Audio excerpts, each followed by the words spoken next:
listening to Athleisure Kitchen, where you'll get the inside scoop with those in the culinary world, from celebrity chefs, food personalities, restaurateurs, and more. I'm your host, Kimmy Smith of Athleisure Mag, so set an extra plate as we chat all things culinary.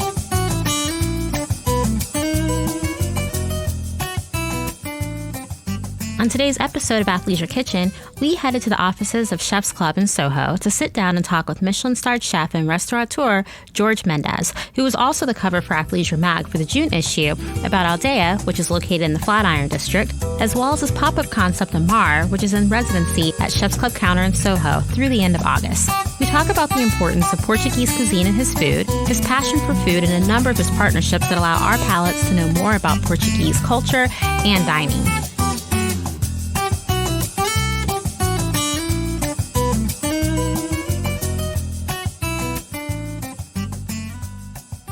When was the moment that you realized that you loved food and you wanted to be a chef?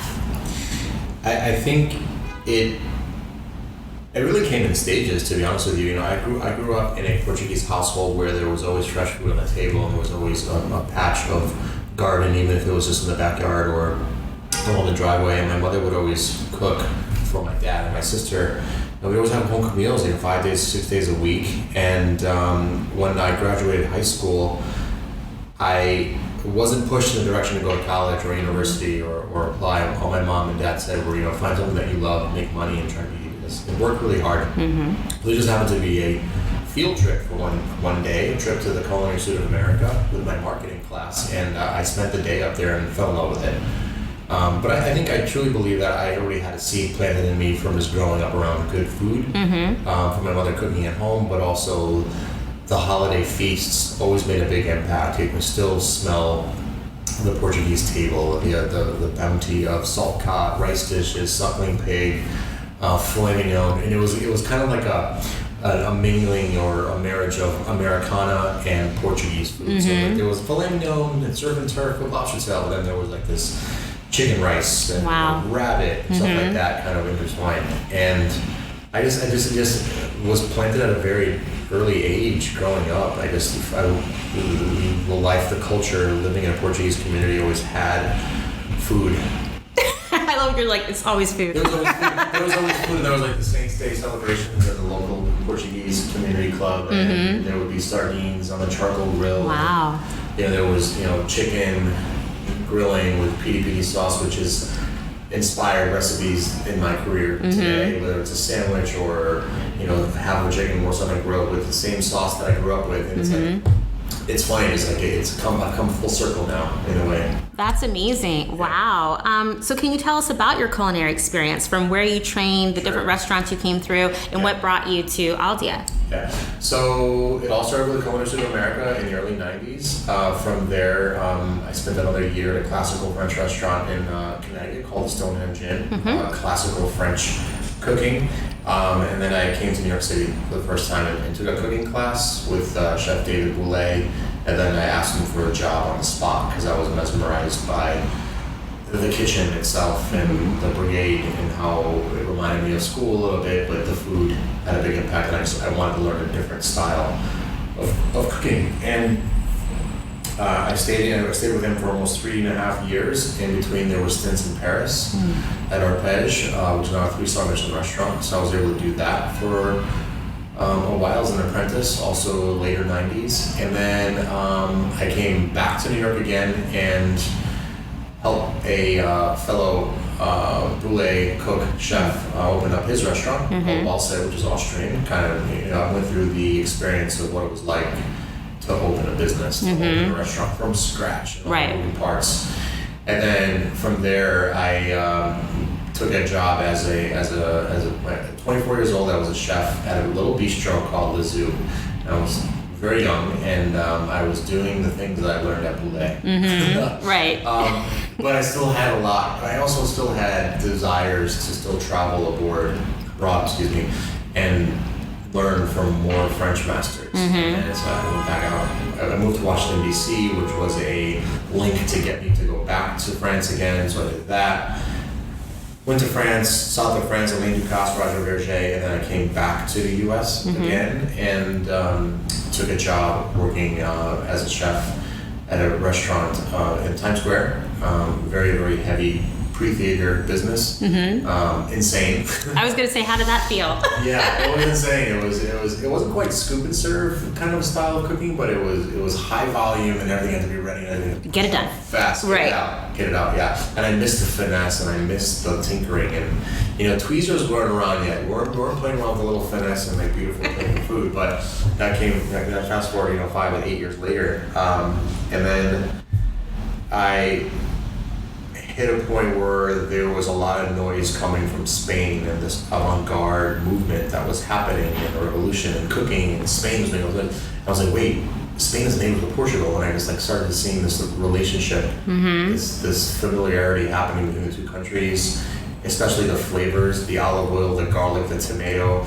And I worked with Martin Barasategui at his restaurant at San Sebastian, and that was a big light bulb for me. Wow. That was when I said, wow, I really want to start creating my own style, my own identity. I've trained for many years now, and now it's time to find my voice. Wow. And Martin Barasategui opened up my eyes to the cooking that I grew up with.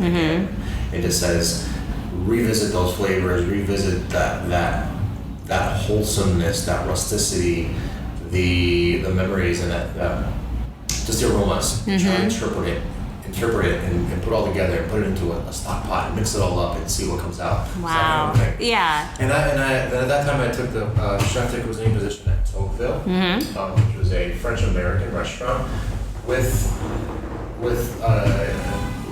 the agreement with the owners that I was also given an opportunity to create specials and contribute to the menu, and that was my first foray or first road to take in discovering what I wanted to be as a chef, what I wanted to be as a chef.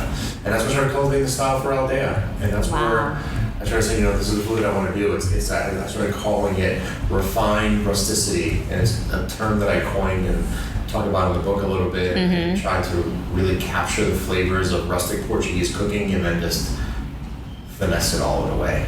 Wow. How was it creating your book? How much time did that take you? 2 years.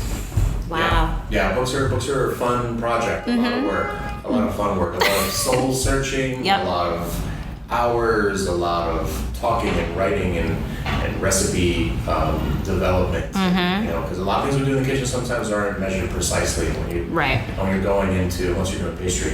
And so when we're doing the book, it was, my author Genevieve was next to me and she would measure the cups and tablespoons of this. And it wasn't just a drop of olive oil or a dash or a smidgen. Those words don't exist anymore. Right. But it was a fun project. Wow. Do you think you would do another cookbook? Yeah. Wow. Are you working on another cookbook? Not currently working on a cookbook. I think we've got restaurant ideas and concepts in our minds right now to focus on. But books are a great way to put a lot of ideas together and help with your name and expose it to the public more and be able to tell your stories, that people can hold it in their hands and say, I want to go eat at this restaurant, or I want to know more about this particular cuisine. And I really like that opportunity. I like that. So tell us about Aldea, and what can a person expect when they come to eat at your restaurant? They should expect I almost like to say roller coaster ride, in a way that they're able to eat in an open kitchen area with a chef's counter or a chef's table, or they're able to eat in a small, more romantic booth off to the side, or they're able to go upstairs and eat in the mezzanine or in private dining room and be a little more quiet. So they're giving a lot of different dining environments. And as far as the menu goes, there is that mark of classic Portuguese flavors, but also what I like to call a free spirit. My team and I, we cook with the seasons, we cook with the farmers market, we cook with what's inspiring us.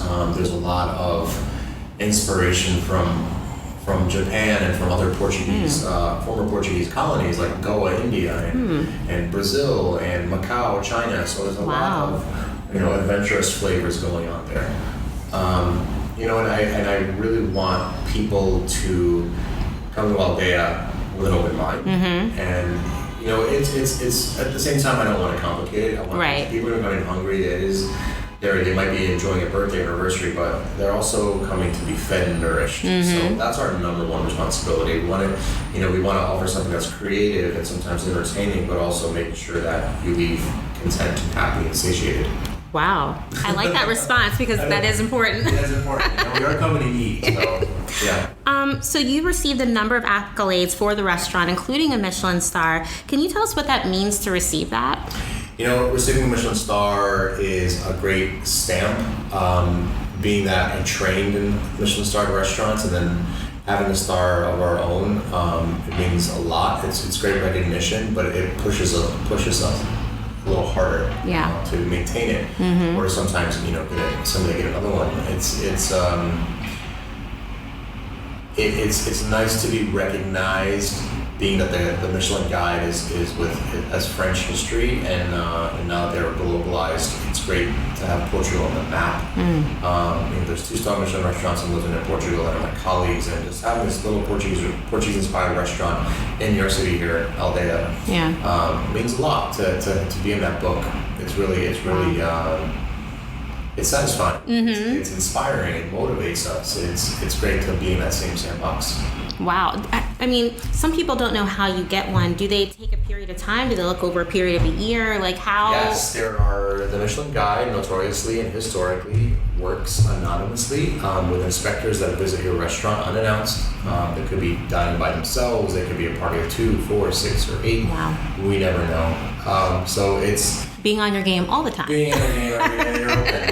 It is like that. Wow. Like you have a pop-up this summer going on with Chef's Club Counter called Amar. Yeah. Can you tell us how this came about, as well as the collaboration, because you have this amazing international model? Yes. Sana. Sana? Yep. With Chef's Club, I've always had a relationship over the years with Stefan, the founder, and he's always given me opportunities to contribute to Chef's Club, the brand, and I've always enjoyed those opportunities, and I've always had this concept of trying out or feeding the mass market with a lunch rush with this concept of what do people want for lunch, but also providing them something healthy and quick, but also with the same stamp of the flavors that we do at Aldea and my DNA and the whole Portuguese thing. So we spoke, Stefan and I spoke for a while, and it grew into something that was going to be really small next door, into an opportunity to take the whole corner of Chef's Club Counter. And here we are 2 weeks in, and it's going great. It's great to have that opportunity for Soho and the foot traffic and the lunch rush, which is a whole different ball game for me and for to feed people in an hour and a half. A rush of people. Talking about 150 to 200 people within an hour and a half. Wow. Which it's a total different direction from what we're used to doing out there. So it's taken some time to adjust and to tinker, and food has to be played within 10 seconds instead of 1 minute. And you have to. Things are a lot more immediate. Right. And we're discovering new cooking techniques and holding techniques and buying ingredients that can travel well, and for to-go orders, and using online ordering platforms. So it's been fun. It's been a learning curve, and challenging, and a lot of hard work. Absolutely. Yeah. Oh my gosh. I mean, how are you able to juggle the needs of that versus Aldea? Like in a general day, what is your day like? Well, I'm lucky that Aldea doesn't serve lunch, so I'm able to do lunch at Amar and Chef's Club Counter, and then be able to do dinner at Aldea at night. Even though Amar does stay open until later, but I'm trying to split my time between the two. The month of June has been heavy with focusing on Amar for now, but it's been going really well because of the fact that there's only first Aldea is open 5 days a week, dinner only. Tuesday through Saturday, and Amar is lunch every day. Still, I can imagine that's still a lot to juggle. Yeah, but it's I like to push myself, and I like challenges and problems and things where it gives me an opportunity to grow. Because we can very easily become stagnant and regress and rest on our laurels, which you end up just not moving. Right. So, opening Amar Chef Club counter for the summer, doing this pop-up, has given me a new challenge. That's what I really love. Well, why was it important for you to participate in the pop-up? Like, what was your goal for doing it? Well, first and foremost is definitely to test Amar and the concept, and test the environment, or test the environment for fast casual, and see what that's like. Yeah. I think a lot of chefs these days that have fine dining restaurant, they want to dabble in the fast casual or the quick serve environment, and I was given this opportunity to do this for 3 months as a pop-up, so it's it's an opportunity for a prototype of something that could be permanent afterwards. That's the main focal point here. It's really smart, Yeah, but also make sure that we also have a responsibility that the people that are the paying customers are getting something good to eat and quick. And I think I come on board with the same focus, same standards of excellence that we have at Aldea, and also the reputation of Chef's Club. And we're doing a lot with Michelin and the 4x4 dinners, as you know. And, representing that brand, the Chef's Club brand, through Chef's Club counter in a quick service environment it's fun. It's an interesting time. Wow. How important do you think it is as a chef to not only, you are a great restaurateur and a chef and you're on TV and you're doing all these different things. How important is that for your brand to be shown in these different ways? I like the opportunity to feed more people, reach a different audience. Precisely. Aldea is a fine dining restaurant. We have a check average. An average diner can spend about $110 to $130 per person for a number of courses and beverages. And doing Amar, we're now in the bracket of $20 per person, $18 per person. So I really enjoy the opportunity to feed more people in a different time of the day. Right. Like the lunch rush and the quick serve environment. Wow. Yeah. What are your favorite dishes, and it can come from either restaurant, that are 3 signature dishes that people need to try? At Aldea, it's been 10 years, but the arroz de pato, the duck rice, has been a signature dish that I've always enjoyed. And the sea urchin toast at Aldea, I think it's a tie. Oh my gosh, I gotta say the shrimp too. The shrimp bugging it keeps going. See? Yeah, you can't just do 3. Yeah. And then at Amar, having a lot of fun with these salads. It's only been 2 weeks, and building a salad that is going to quench your hunger or satisfy you for running out of work for half an hour, etc. And giving it protein and veggies and greens and kind of trying to hit every food group, and then dancing with all people's dietary restrictions, and people want vegan and they want gluten-free and dairy-free and nut allergies. So it's been challenging, but I welcome it because this is the age that we live in right now, where there are a lot of demands and people are very food savvy and they're watching what they eat, and that's what Amar is. Amar is Amar meaning to love in Portuguese. It has this care involved, and care for your body and for what you're putting into it, high quality ingredients, and care with the preparation and care with serving it. A lot of, it's a very delicate dance between producing a lot of food in a short period of time and presenting in a beautiful way caringly. So there's a lot to kind of put into this mixing bowl. Exactly. So what are 3 of your favorite ingredients that you always like to have on hand, whether you're at the restaurant or at home? Really good Portuguese extra virgin olive oil, fleur de sel, which is a flour of salt, and I think the last one has to be fresh parsley, fresh cilantro, and lemon thyme. I think those 3 herbs are an anchor of my cuisine and what we really try to empower. I mean, it's a balance of proteins and meats and vegetables, and I love citrus as well. So I cook with a lot of zests of lemon and lime. I love the brightness and acidity that they give. I Iberian cuisine in Portugal are focuses within your cuisine, and you're also participating in a culinary this tour this fall in Portugal, and you're also part of Air Portugal. Like all these different things that you're doing, how important are those elements? I think it's important to bring awareness to Portuguese gastronomy. I think that we're still under the radar. I don't think that we're still at the level of, say, Italy or France or even Spain or neighbors still have a slight edge on us. And I think I try to build awareness and with my colleagues in Portugal as well. And bringing a group of people on an itinerary all over the wine country of Portugal and dining in restaurants and cooking and demonstrations and talking about the culture of what Portuguese gastronomy is just another bump or another little push into calling for exposure or calling for attention and saying, hey, we're here was a little country and we're trying to do something well. We've got a lot of talented chefs here. We have beautiful landscapes, beautiful architecture, beautiful ingredients. I think we have some of the best seafood in the world, and having an opportunity to show people there that go on this trip, and also with what I'm doing here in New York, and with TAP Air Portugal on the airlines and business classes, presenting people with Portuguese flavors, but also with an Aldea DNA, Mendes DNA in there.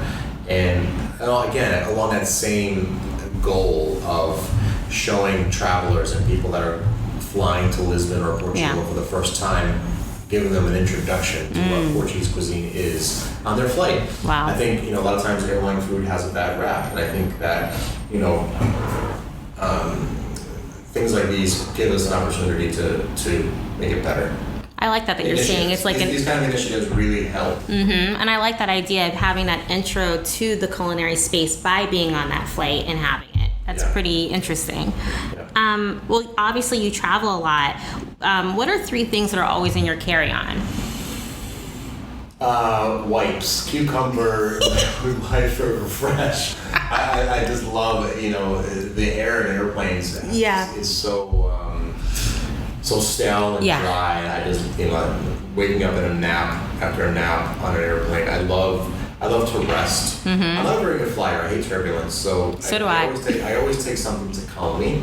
A lot of homeopathic herbs right now that I enjoy, and a good pair of headphones, noise canceling headphones, an eye pillow, an eye mask, and then a good snack. I always try to board with a good yogurt or a Kind bar, which is kind of a protein bar. I always enjoy. Those are my top.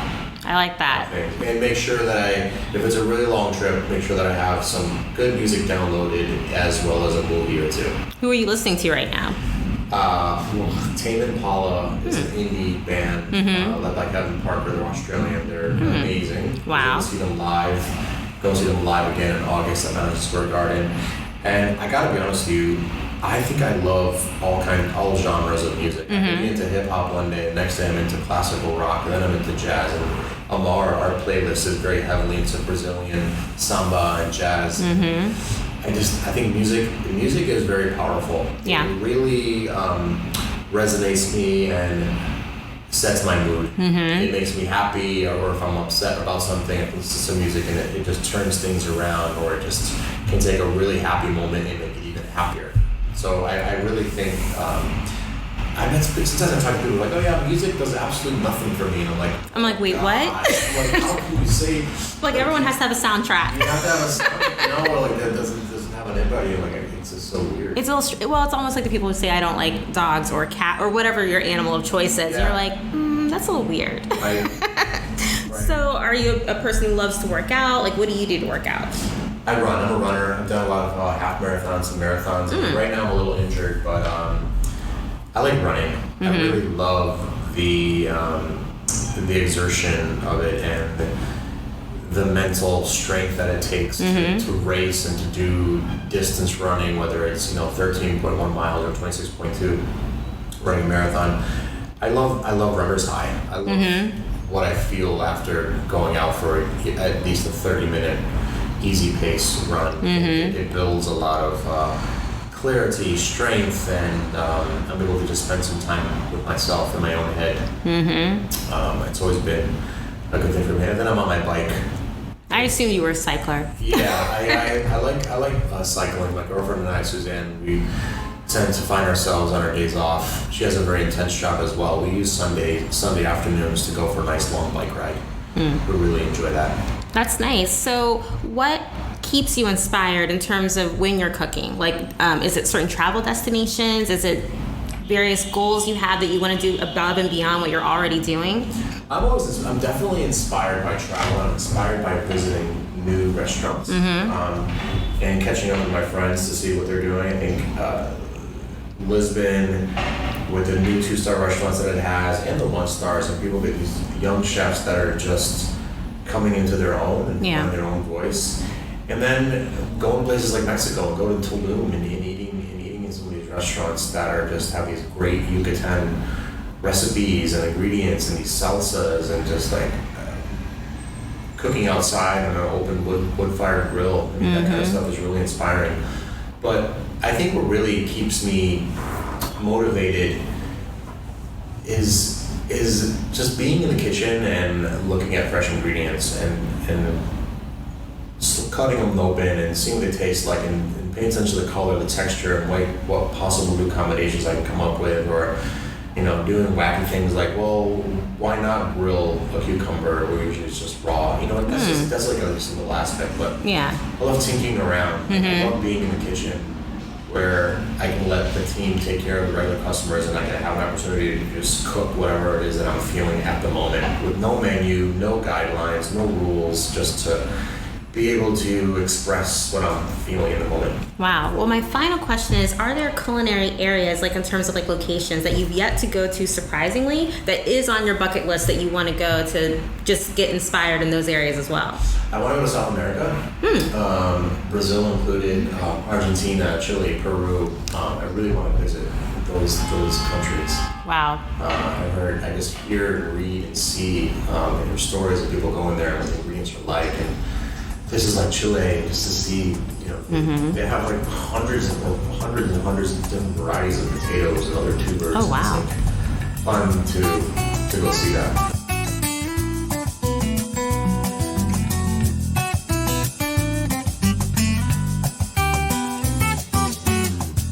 We can't wait to sit with you again every 2 weeks to share another great story with you at Athleisure Kitchen.